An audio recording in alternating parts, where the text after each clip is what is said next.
கிடைக்கல. ஆனா வந்து எனக்கு இந்த மாதிரி ஒரு வாட்ஸ்அப் கால் ரெக்கார்டும் ஒரு வாட்ஸ்அப் எவிடன்ஸும் உங்களுக்கு கிடைச்சிருக்கு. எப்படியாவது அவங்க பழி வாங்கணும் அப்படின்ற ஈடிக்கு ஒரு நோக்கம் இருக்கு. 41 மூன்றில் ஒரு பங்கு பெற்று கொடுக்க போறியவர் மாண்புமிகு நகராட்சி நிர்வாகத்துறை அமைச்சர் அவர்கள். அவர் தான் 2026 சட்டமன்ற தேர்தலில் திமுக ஆட்சி அமைக்க போறதுக்கான காரணமா இருக்க போறாரு. மாமியார் உடைச்சா மண்கொடா, மர்மம் உடைச்சா பொன்கொடா.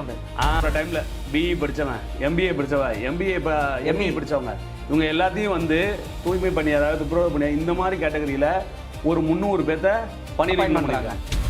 எடப்பாடியோட ஒரிஜினல் பேஸ் இல்ல. எடப்பாடி இப்போ ஒரு அச்சத்துல இருக்காரு. எங்க வந்து அவங்க பாதி பேரு சிலர் என்ன சொல்றாங்கன்னா, எனக்கு நான் வேற தேர்வுல தேர்ச்சி பெற்றுட்டேன், அதனால நான் அந்த பணிக்கு நான் மாறுதல் போடுறேன், அதனால இதுல இருந்து என்ன ரிலீவ் பண்ணுங்கன்னு கேட்டு இந்த கேட்டகரியில யாரும் ஒருத்தர் கூட கோர்ட்டுக்கு போகல, யாரும் ஸ்டே கேட்கல, யாரும் நீதிமன்றத்தின் ஆள்ல, யாரும் வெளியில பொது வெளியில இவங்க தப்பா பண்ணிட்டாங்கன்னு குறை சொல்ல. மாண்புமிகு தமிழ்நாடு முதல்வர் சொல்ற மாதிரி தான், நேருக்கு நிகர் நேருதான். தயவு செஞ்சு நீங்க புரிஞ்சுக்கணும், எல்லாத்துக்கிட்டையும் விளையாடுற மாதிரி நேருக்கிட்ட விளையாட முடியாது. இவரு மிரட்டினா மிரளக்கூடிய ஆள் கிடையாது. அடக்குனா நீங்க அடங்குற ஆள் கிடையாது. அதனால நீதி நிச்சயம் வெல்லும்.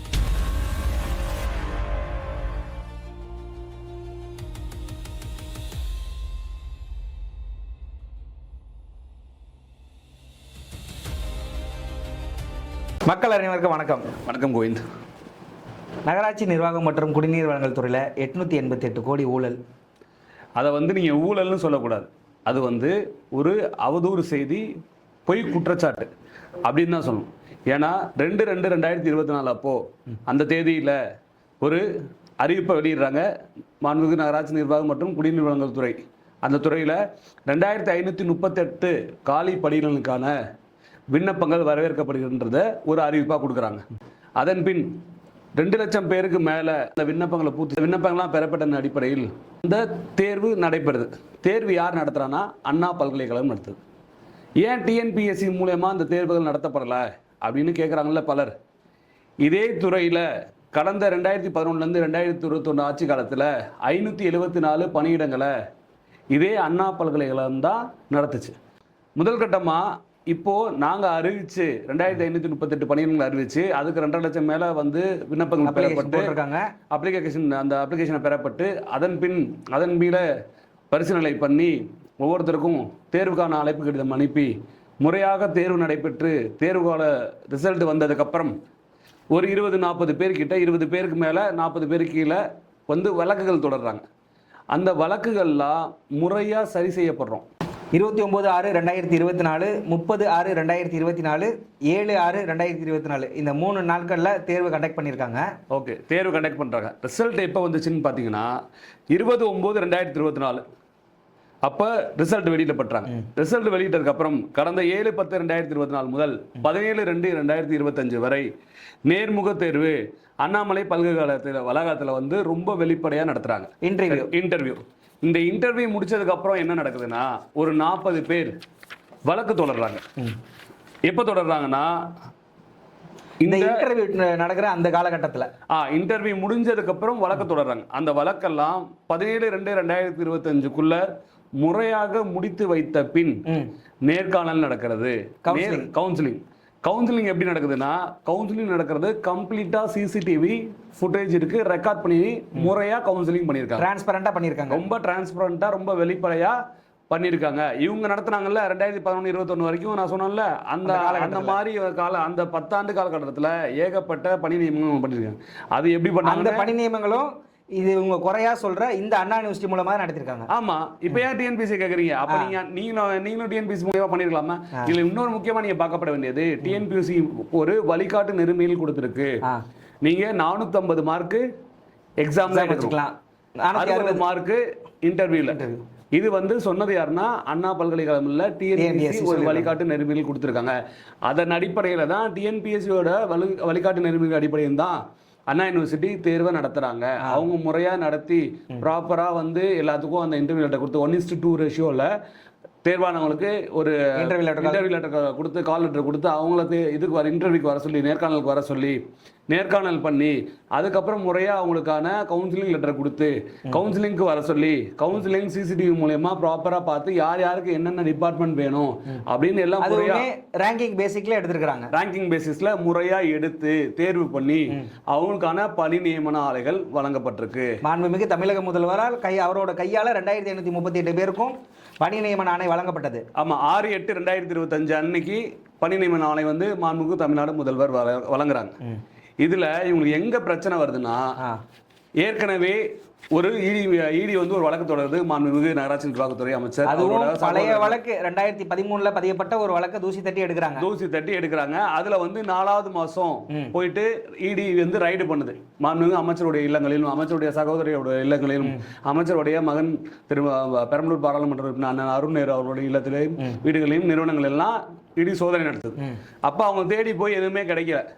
இவங்க என்ன பண்ணிட்டு இருக்காங்க, அப்ப நான் அந்த வழக்கு சம்பந்தமா தேடி போனேன், அந்த வழக்கு சம்பந்தமா தேடி போய் எனக்கு எதுவும் கிடைக்கல, ஆனா வந்து எனக்கு இந்த மாதிரி ஒரு வாட்ஸ்அப் கால் ரெக்கார்டும் ஒரு வாட்ஸ்அப் எவிடன்ஸும் எங்களுக்கு கிடைச்சிருக்கு.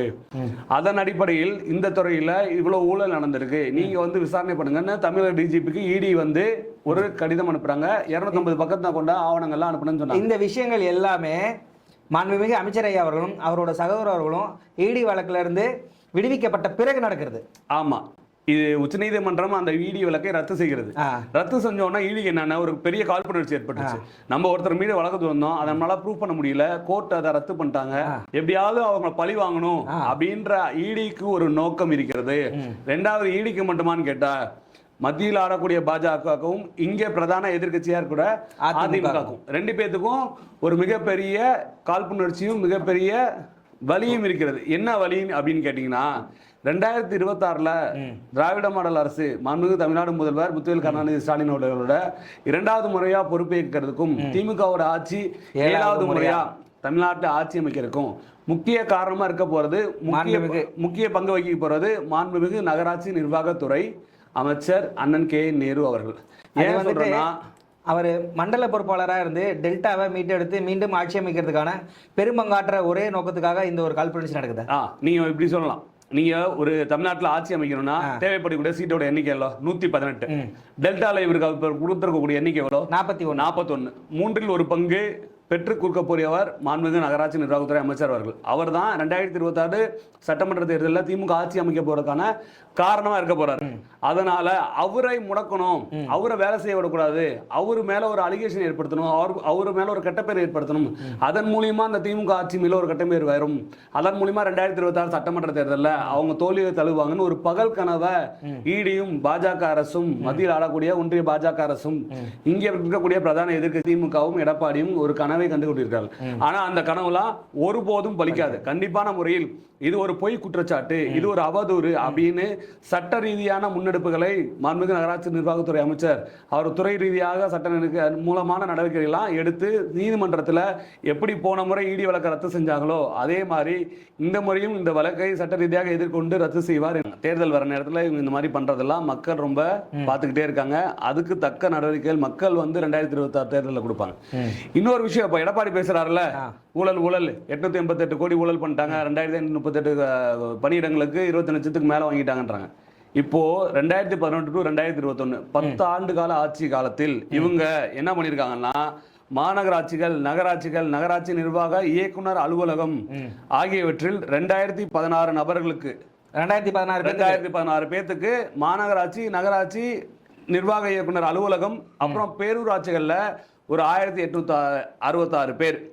அது இல்லாம மெட்ரோ வாட்டர் போர்டுல 538 பேர், குவாட் போர்டுல குடிநீர் வழங்கல் துறையில 350 பேர், ஆக மொத்தம் 5500 பணியிடங்களை இவர்கள் எப்படி அவங்க சமைச்சா நல்லா இருக்கும், டேஸ்டா இருக்கும், நம்ம சமைச்சா குத்தமா?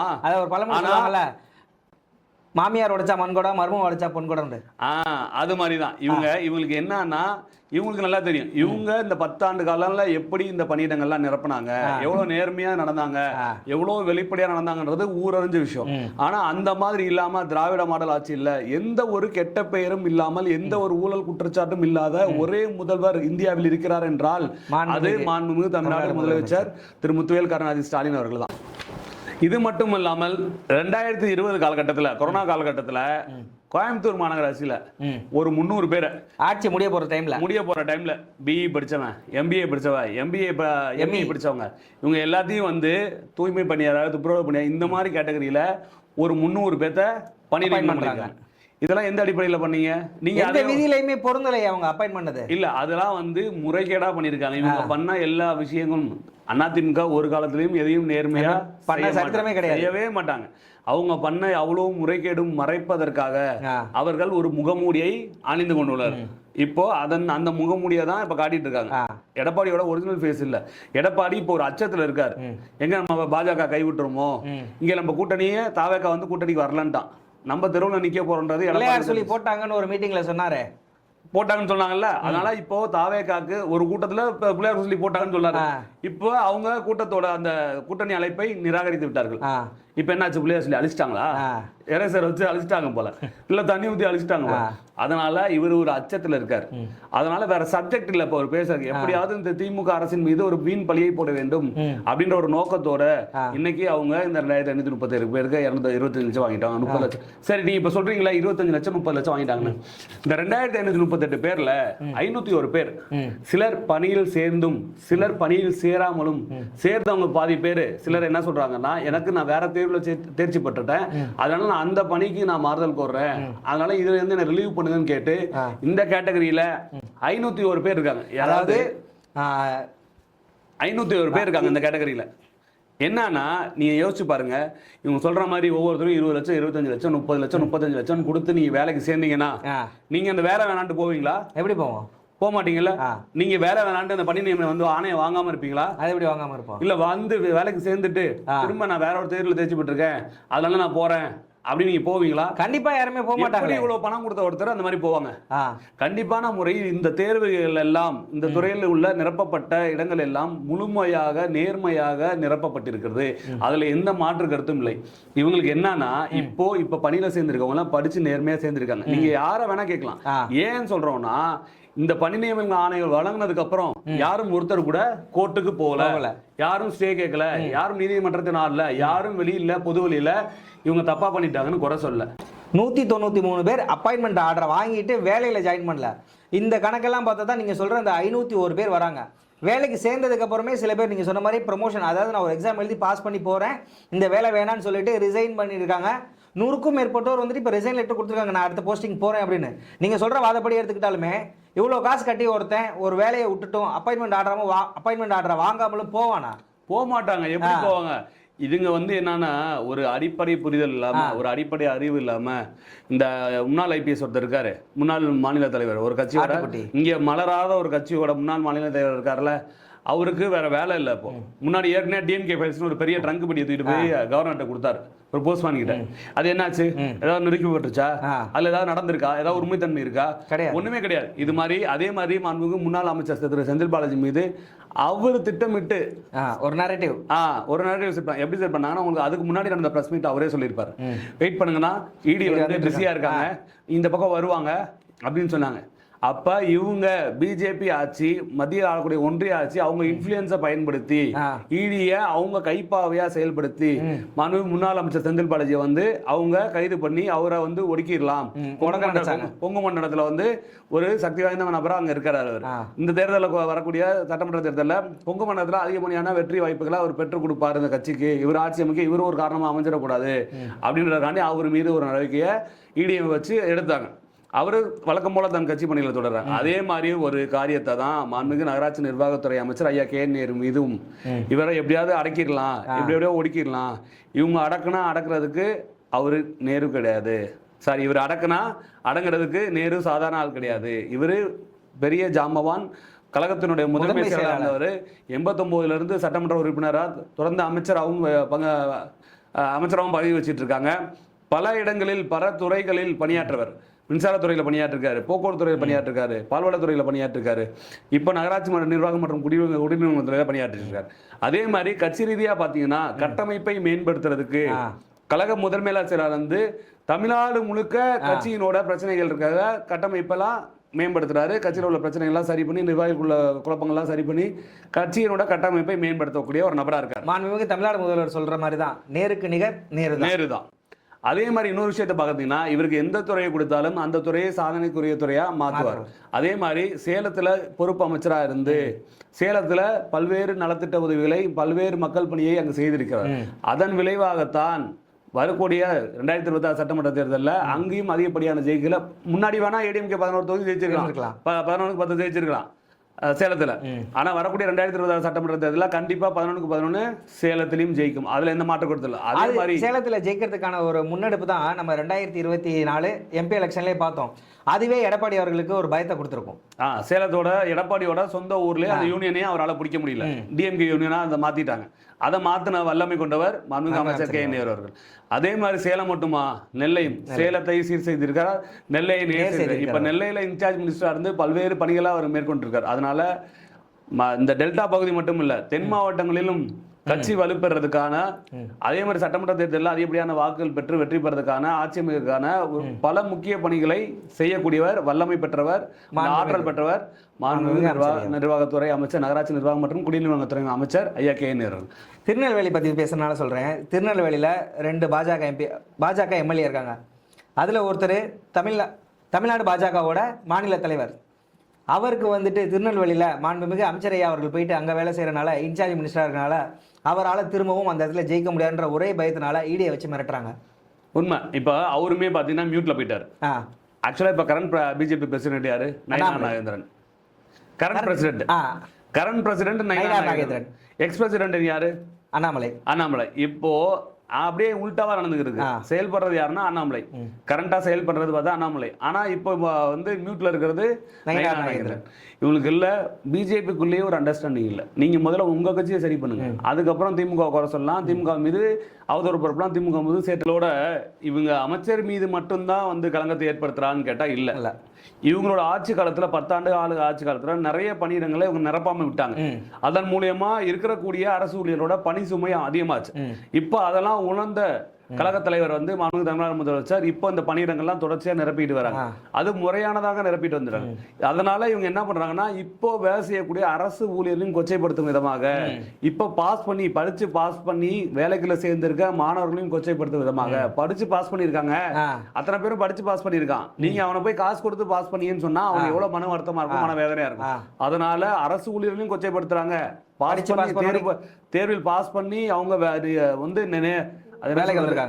தேர்வில் பாஸ் பண்ணி முறையாக படித்து வேலைக்கு சென்ற அந்த மாணவ மாணவிகளும் நீங்க கொச்சப்படுத்துறீங்க. திமுக அரசின் மீது மட்டும் நீங்க கொச்சப்படுத்தல, திமுக அரசு மட்டும் நீங்க கொச்சப்படுத்தல, அந்த அரசு ஊழியர்களையும் மாணவ மாணவிகளையும் கொச்சப்படுத்துறீங்க. இவங்க சொல்ற அந்த 888 கோடியுமே அந்த 2538 பேத்துக்கும் 35 லட்ச ரூபா வாங்கிட்டு மட்டும்தான் அந்த 888 கோடி அப்படின்ற வேல்யூ வருது. எப்படி 2538 பேர்த்திடையுமே 35 லட்சம் வாங்கி ஒரு போஸ்டிங்கை போட முடியும்?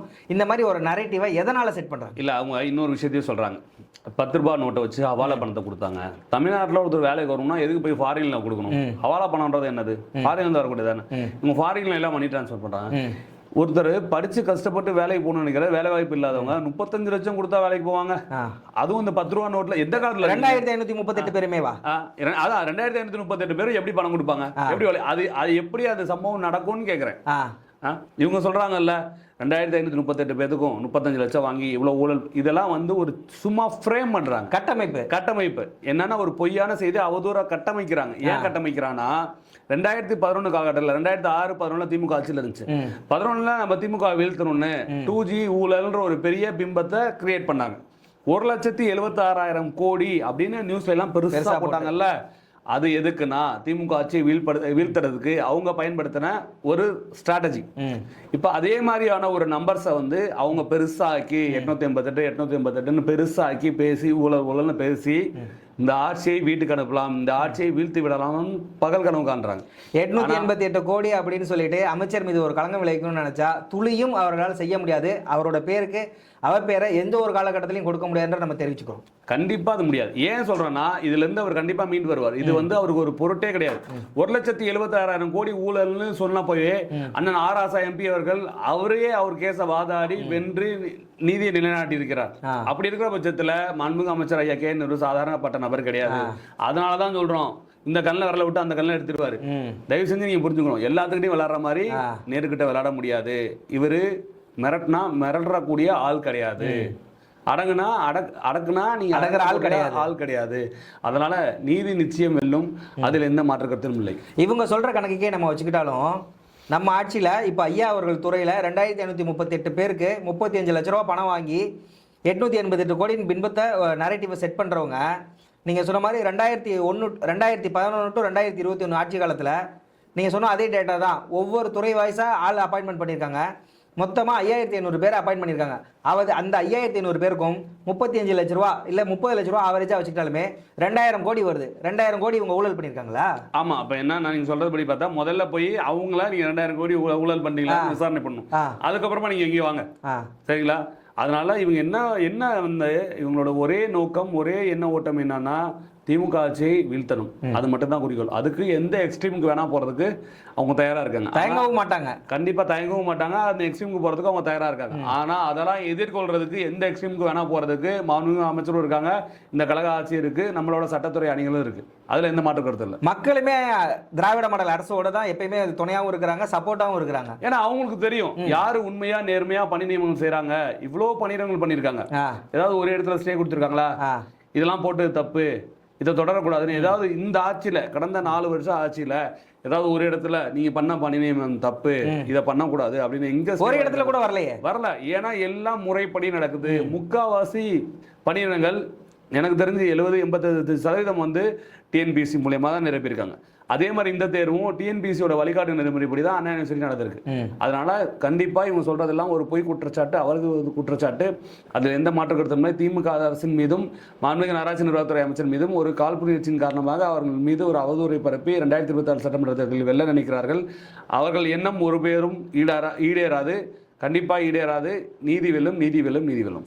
2011 ஆட்சி காலத்தில் மாண்புமிகு அமைச்சர் அண்ணன் ஆர் ராசா அவர்கள் மீது ஒரு 2Gன்னு ஒரு பின்பத்தை புகுத்துனாங்களோ அதே மாதிரி ஒரு பின்பத்தை 2026 எலெக்ஷன் வர நெருங்குற இந்த காலகட்டத்தில் அமைச்சர் அவர்கள் மீது 888 கோடி கண்டிப்பாக அந்த ஒரு பொய் பின்பத்தை உடை தெரிந்து மக்கள் முன்னாடி வந்துட்டு அவரோட நியாயத்தை நிலைநாட்டுவார் என்று தெரிவித்துக் கொள்கிறோம். நன்றி.